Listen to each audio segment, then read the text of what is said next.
RealAgriculture.com's coverage of Canada's outdoor farm show is brought to you by C&M Seeds, Becker Underwood, and Pride Seeds.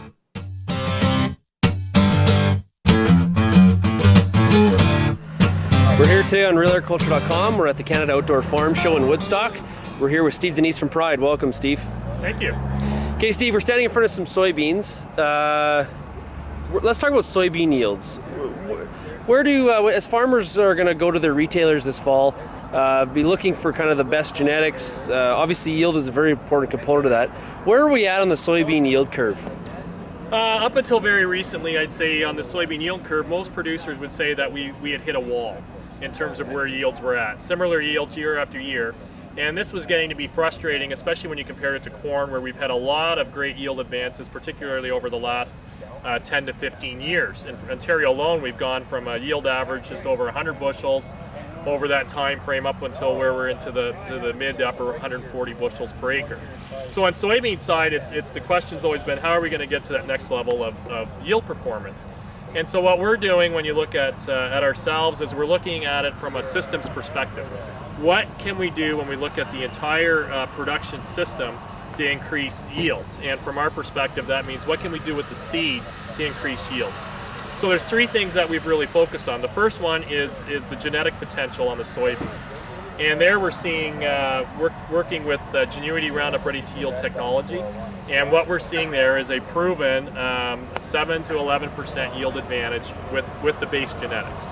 And that's proven itself out when we look at provincial registration trials, comparing Roundup Ready 2 varieties being put forward to registration versus Roundup Ready 1 varieties that a couple of companies are still putting forward. So genetically, we're starting with a better yield potential with the Genuity Roundup Ready to Yield.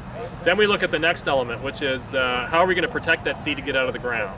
And so we've really focused on making sure our customers are putting a seed treatment, and in particular Cruiser Max, on those soybeans to make sure we're protected for both insects below ground, and then for, in particular, the Southwest bean leaf beetle, which been a problem early in the season, and then also giving some protections for aphids up until that 60-day point. So the seed treatment becomes the next really critical element to preserve that yield potential to get those beans out of the ground and growing.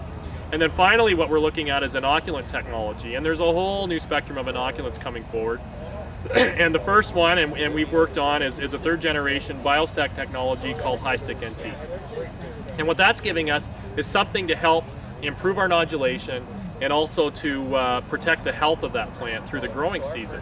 And what we're seeing with yield results when we look at High-Stick NT is on versus traditional first-generation inoculants, a bushel, 1.7 bushel advantage pretty consistently.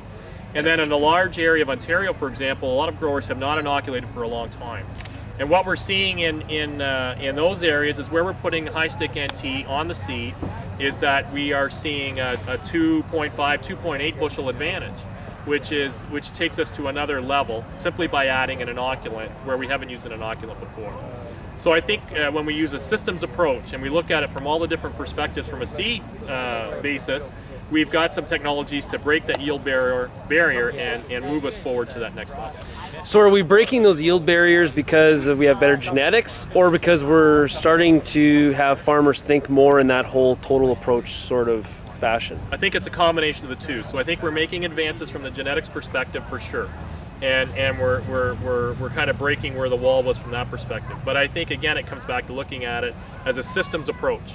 And I think farmers today, when we look at the value of the seed and we look at the value of the land, what they're saying is, I'm willing to invest if I can see a return. And by making that next investment in new level seed treatments, which we've got today, we didn't have 10 years ago, and looking at new level inoculants, we've got some tools there to help in that overall system to bring up the level of production.